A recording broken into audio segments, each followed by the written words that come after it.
tunze ubumwe turi kumwe ntiducike intege, turi kumwe tuzirikana amateka,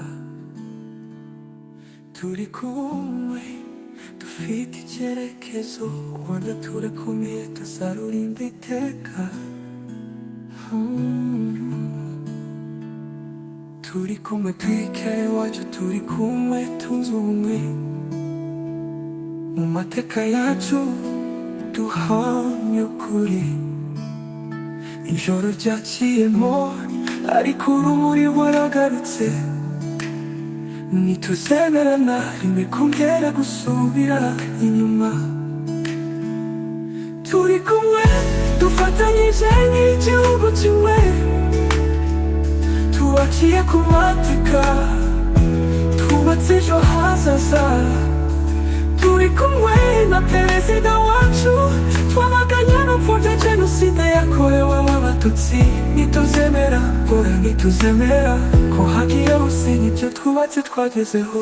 Umwe n'aba 12 isi yagize uruhare rwo guceceka, amarira y'inzirakarengane aravushwa, ariko u Rwanda rwabaye indashyikirwa mu kubabarira no kongera kubaka icyizere.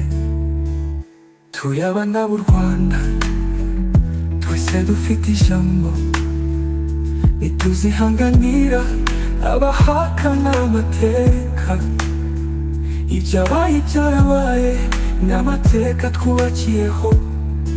Igitangaza ni uko twabaye umwe mu muryango umwe, ibyo turabishimira n'Imana yabikoze ikaduha ubumwe. Turi kumwe dufatanyije nk'igihugu kimwe, tubakiye ku mateka, twubatse ejo hazaza. Turi kumwe na perezida wacu, twamaganye n'upfobya jenoside yakorewe abatutsi.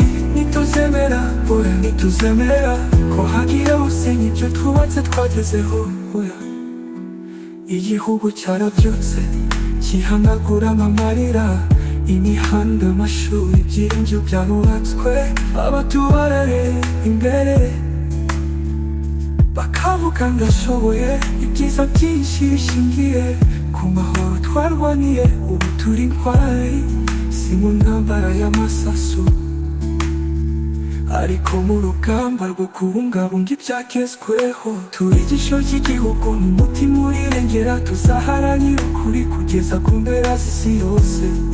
Ntacyo twagiriye hataba ubutwari, n'uburyo maze budasanzwe bwabaye urumuri. Turi kumwe na bwike, dufite icyerekezo, tuzaharanira kubaka aho gusenya indego n'imwe, kurinda urwatubyaye. Turi kumwe dufatanyije nk'igihugu kimwe, tubakiye ku mateka, twubatse ejo hazaza.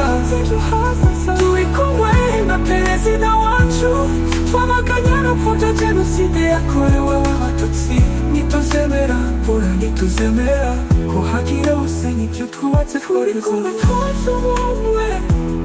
Turi kumwe ntiducike intege.